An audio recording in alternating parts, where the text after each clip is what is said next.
Thank you. Most of the problems from number 11 on this sheet all center around this idea. So at this point, we've learned now two different equations that you can use to calculate torque, right? There was our original one, which was, well, torque is force times distance, right? Oops. Well, we can save it. Torque is force times distance, right? And as long as your lever arm and your force are perpendicular, you don't need to worry about your angle, right? And that's the case in most of these problems. And in most of these problems, you've only got one force even producing a torque. And so this then just becomes your net torque, right? Because there's only one force on your thing, that's going to give you your net torque, right? Good? All right, so this is one approach for finding net torque. We also know from the most recent video that torque is the rotational counterpart for force.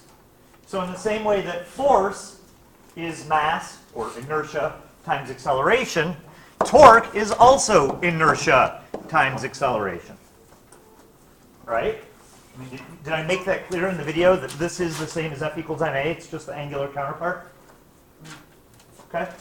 So every one of these problems, 11 through whatever, the end of the worksheet, are set up where you basically are going to use one of these two equations to find the torque, and then plug that torque into the other value. Okay?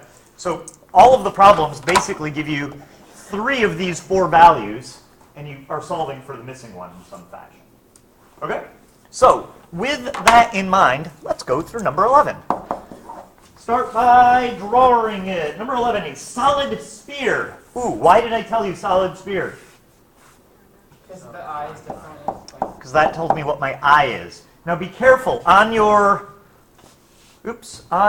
equation sheet, somewhere, there are some different shapes. Notice there's a solid sphere, and a spherical shell is meant to be like a hollow one, right? So which one do we want? 2/5 or 2/3? 2/5, right? Because it says it's a solid sphere. So we're looking at that guy, right? Okay.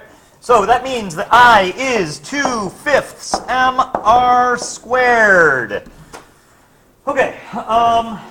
What else does it tell us? We got through 3 words so far. A solid sphere is spinning about its axis once every 3 seconds. So, Abby, did you have any idea why I gave you that 3 seconds? What was that for? Or is that where you got stuck? That's where I got. Oh, wait, no, it gave us that time to figure out the angular acceleration. You're very warm. So it's at the beginning, it's spinning around its axis once every 3 seconds. So that 3 seconds represents the time to do what? Rotate. To rotate once, right? So you could call it the period. The reason I gave it to you was so you could find your angular velocity, right? Because what it's telling you is you're going to go through a displacement of 2 pi radians, right? 1 rotation, in 3 seconds. Does that make sense, you guys? It's just, I mean, if you want, it's delta theta over t, right? Follow? Everybody good? Okay. So figure out what that is. Anybody know off the top of their head what 2/3 of pi is? 2 pi, not e, pi, I said. Pi divided by 3 gives you 2.09 radians per second. All right, everybody good up to there? Yeah. All right, now, I lost it. It says find the minimum force required to stop the ball. Oh, so this is just my starting angular velocity. My goal is I want the final angular velocity to be 0. Okay. Why do I keep losing the problem? Find the minimum force required to stop the ball in 12 seconds. So my time here is actually 12 seconds. Does that make sense why there's 2 times there, right? So the first time is describing before you touch it, how long it takes to go around once, right? And we're trying to slow it down, and so 12 seconds later, we want it to stop. Cool? Everybody good? All right, so that was tricky to kind of parse through what the difference between the 3 seconds and the 12 seconds was, right? Let's see. The ball has a radius of 13 centimeters, so 0.13 meters.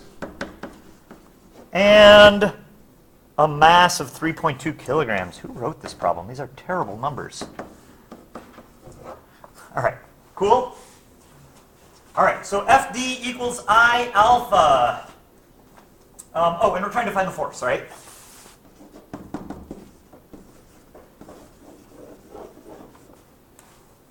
Cool.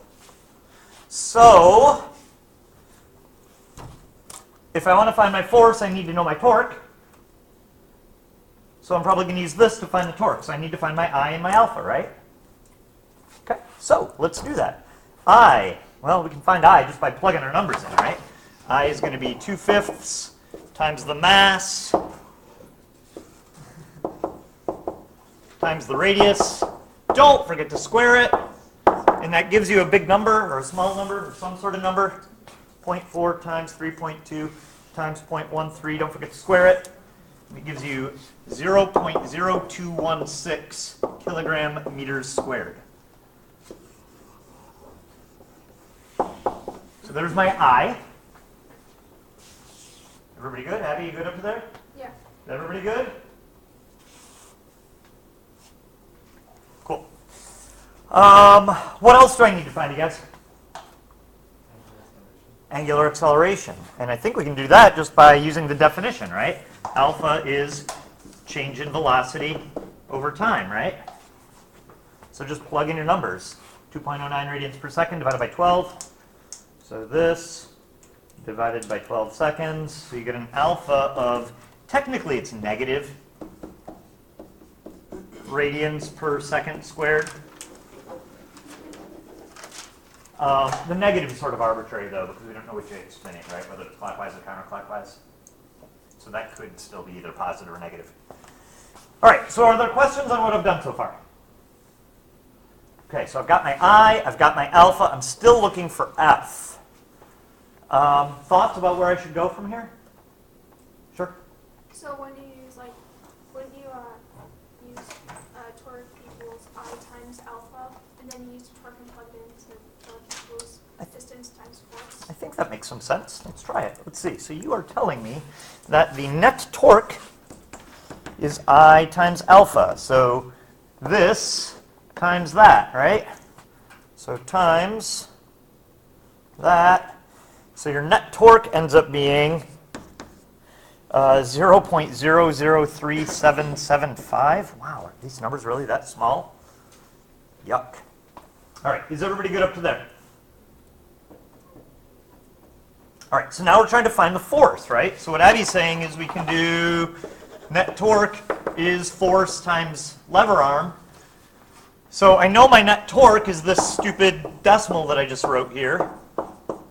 We're looking for the force. What do I use as the distance? There we go. Yeah, good, the radius. We're trying to find the minimum force, right? So if you're trying to, if it's a sphere, right? Okay. So if you've got a globe, these are the axes, and I say, here, spin this as fast as possible, don't you want to put your force on the outside edge, right, to maximize your distance, right? So in that case, our distance in this one is just going to be the 0.13 meters. And then divide both sides, and it gives you 0.03 newtons, I hope. 0.029, I guess, if you want. And there's our answer.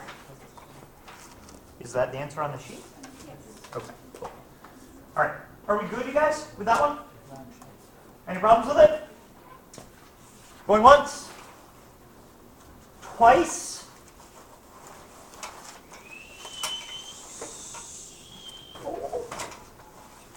Okie dokie. Cool.